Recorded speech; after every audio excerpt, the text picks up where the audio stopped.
Hello साथियों, आप सभी का स्वागत है आपके अपने YouTube channel GS ROM basics में। और आज हम एक टॉपिक लेके आए हैं जो आपका हर एग्जाम के पर्पस से बहुत ही इम्पोर्टेंट है। जो टॉपिक है हमारा विश्व के कुछ प्रमुख घास के मैदान।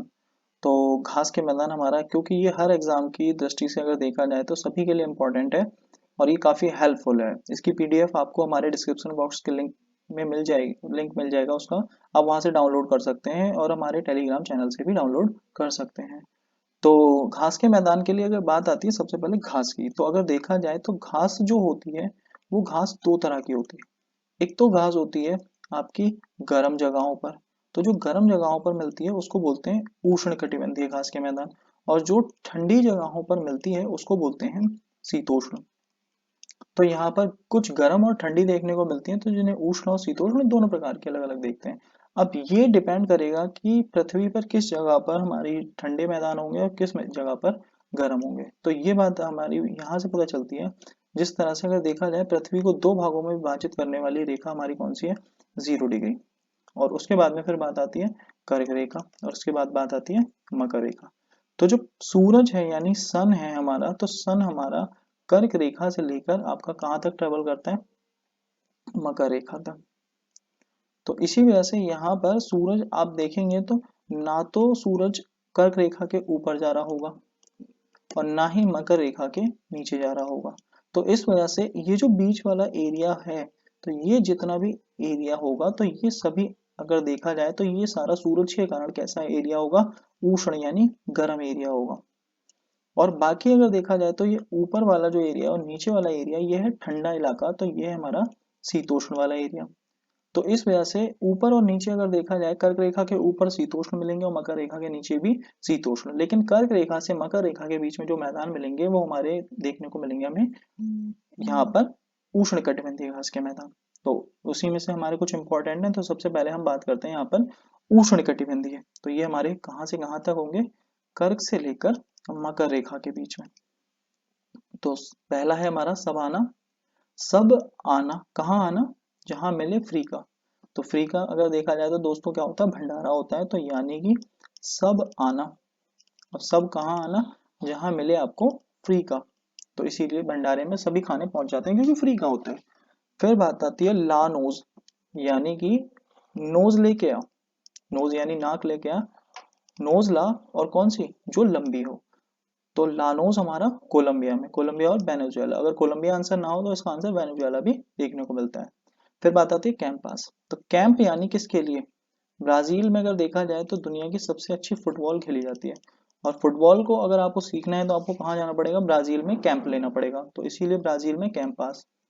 फिर बात आती है पटाना।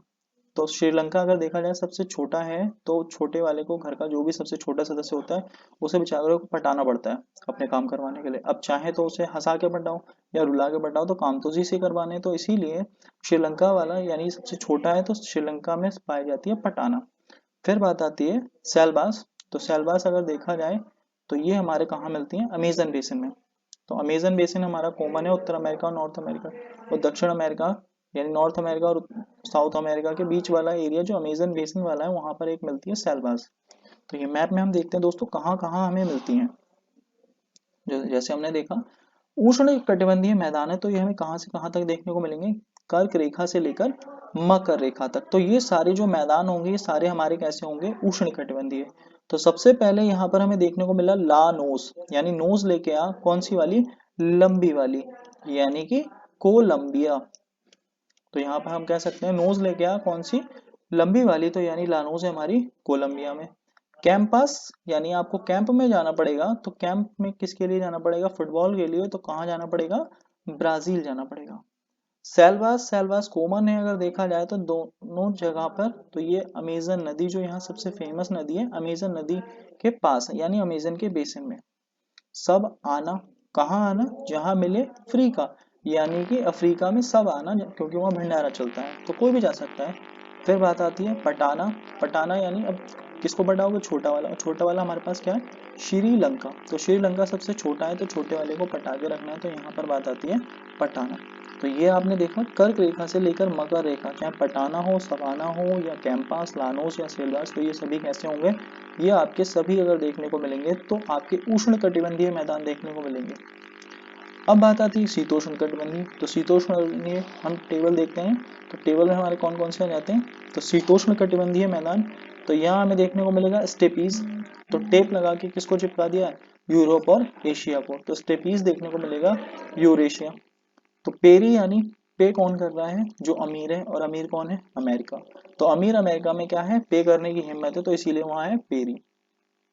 पंपास, टीना बेचारी जिसे बीमारी है अस्थमा की, जिसे अर्जेंट में क्या देना पड़ता है, पंप देना पड़ता है, तो अर्जेंटीना में पंपास। दक्षिण अफ्रीका में अगर बात आती है तो यहाँ पर घास के मैदान पाए जाते हैं बेल्ट, क्योंकि ये बेचारे हमसे हाइट में काफी छोटे होते हैं, तो इसीलिए ये हमें बोल्ड करने के पूरे पूरे आसार रखते हैं। अगर हमारा इनसे मैच होता है भारतीयों का, तो ये हमसे हाइट में कम है तो ये बोल्ड कर देते हैं, तो इसीलिए दक्षिण अफ्रीका में बेल्ट। और ऑस्ट्रेलिया बेचारे हमसे लंबे चौड़े होते हैं 8-8 फीट के, तो इसीलिए हम रह गए छोटे, यानी छोटे रह गए, तो भारतीय डाउन्स रह गए, तो ऑस्ट्रेलिया में डाउन्स। बुग्याल और इसके साथ ही एक और देखने को मिलता है पयार। तो बुग्याल और जो पयार हैं ये हमें देखने को मिलती हैं उत्तराखंड में। और अगर देखा जाए मर्ग जो देखने को मिलती हैं स्पेशली कहाँ पर, कश्मीर में। तो बुग्याल और पयार हमें देखने को मिलेंगे उत्तराखंड में, और मर्ग देखने को मिलेगी कश्मीर में, यानी कि बात आ गई हमारे भारत की। फिर कैंटरबरी, अगर आप सभी की जॉब लग जाए तो ये खबर कैसी है, ये न्यूज़ कैसी है, बहुत अच्छी है। सबकी जॉब लग जाए तो इससे अच्छी कोई बात ही नहीं है, न्यूज़ बहुत अच्छी है। तो मतलब बहुत ही कैंट बात है, क्योंकि ये वर्ड बहुत ज़्यादा फेमस है। पंजाबियों में बहुत कहा भी जाता है कि अगर आप बहुत अच्छे लग रहे हो तो कहते हैं कि आज बड़े कैंट लग रहे हो। तो कैंट से ही बात आती है कैंटरबरी। अब पता चल गया कि न्यूज़ बहुत ज़्यादा अच्छी है, तो कैसी बात है कि कैंट बात है, तो यानी कैंटरबरी। पोस्टास की बात आती है, तो अगर आपको भूख लगी है तो क्या होगा, हंग्री, और अगर खाना ज्यादा खा लोगे तो क्या हो जाओगे, पोस्ट। तो इसीलिए हंगरी में पोस्टास। तो मैप में भी देखते हैं कि कौन कौन सी किस किस जगहों पर देखने को हमें मिलती है। तो यहाँ पे सबसे पहली हमें देखने को मिलती है पेरी। तो पेरी यानी कि पे करने की बात आती है, तो पे कौन करता है, अमीर अमेरिका। तो ये हमें देखने को मिलती है। टुंडा वनस्पति उन जगहों पर पाई जाती है जो हमारे ठंडे प्रदेश होते हैं। तो ठंडे प्रदेशों में टुंडा वनस्पति पाई जाती है, तो टैगा और टुंड्रा हमारे ठंडे प्रदेश, तो ये हमारा जो पड़ता है ये ग्रीनलैंड पड़ता है, तो ग्रीनलैंड में पाई जाती है। तो ये फिर बात आती है हंगरी। अभी हमने देखा भूख लगेंगे तो क्या हो जाएंगे, हंगरी। और हंगरी होगा तो फिर बात आएगी किसकी, खाना ज्यादा खाएंगे, और खाना ज्यादा खाएंगे तो क्या हो जाओगे, पुष्ट हो जाओगे, यानी पुष्टाहार। अब यहाँ पे आप देख रहे हो टेप लगा के चिपकाया है। टेप लगा के किस किस को चिपकाया, इधर है यूरोप और इधर है एशिया। तो यूरोप तथा एशिया को मिला दिया, तो बात आ गई किसकी, यूरेशिया की। तो स्टेपीज में अगर बात आती है तो यूरेशिया। बुग्यालिया, मर्ग, तो ये हमारे भारत में, और बुग्याल के साथ यहाँ पर हमने एक और देखी, पयार। तो बुग्याल और पयार जो पाई जा रही है वो कहाँ पर, उत्तराखंड में, और मर्ग जो पाई जा रही है वो कश्मीर में। तो ये हमारी अगर देखा जाए कर्क रेखा से ऊपर ही सभी आ रही है, तो ये सब हमारी कैसे हैं, शीतोष्ण है। तो ये हमारे ऊपर के। अब हम बात करते हैं मकर रेखा के नीचे की। तो यहाँ हमने देखा था पंपास कहाँ था, अर्जेंटीना। तो टीना एक लड़की है जिसे बीमारी है अस्थमा की, तो अर्जेंट में उसे क्या जरूरत पड़ती है, पंप की। तो यहाँ पर अर्जेंटीना में पंपास। और बात आती है अगर देखा जाए तो यहाँ दक्षिण अफ्रीका में, तो इनके साथ अगर भारतीयों का मैच हो जाए तो ये हाइट में हमसे काफी ज्यादा छोटे होते हैं, तो इसी वजह से ये हमें बोल्ड करने के पूरे पूरे इरादे रखते हैं। तो इसी वजह से यहाँ पर घास के मैदान क्या है, बोल्ड। और जो ऑस्ट्रेलिया वाले हैं वो हमसे काफी लंबे चौड़े होते हैं, तो ऑस्ट्रेलिया वाले काफी लंबे चौड़े हैं, तो हम उनके सामने क्या रह गए, डाउन, यानी छोटे रह गए, तो ऑस्ट्रेलिया में डाउन्स। फिर बात आती है कैंटाबेरी। अब कैंटाबेरी की अगर बात करी जाए तो ये कहाँ थी, न्यूजीलैंड में। अब न्यूज अच्छी है यानी आप सभी की जॉब लग गई, तो बहुत ही कैसी न्यूज है, कैंट न्यूज है, तो न्यूजीलैंड में कैंटाबेरी। तो ये हमें देखने को मिले दोस्तों अलग अलग सभी जगह के घास के मैदान। तो पूरे विश्व में यहाँ से 1 नंबर का क्वेश्चन आता भी है, और ये आपसे पूछा भी जाता है कि निम्नलिखित में से कौन सा शीतोष्ण मैदान होगा और कौन सा उष्ण कटिबंधीय मैदान होगा। तो ये बात भी आपको ध्यान रखनी है, क्योंकि जिस तरह से एग्जाम्स का लेवल बढ़ रहा है उसी तरह से एग्जाम्स में जो बात आती है वो इसी की बात आती है कि अगर देखा जाए तो यहाँ पर अब घास के मैदानों का ये भी पूछने लगे हैं कि वो घास का मैदान कौन सा है। तो ये बात आपको ध्यान रखनी है दोस्तों। तो आज के लिए इस वीडियो में इतना ही। अगर वीडियो अच्छी लगे तो please like share comment and subscribe ज़रूर करें। Thank you guys.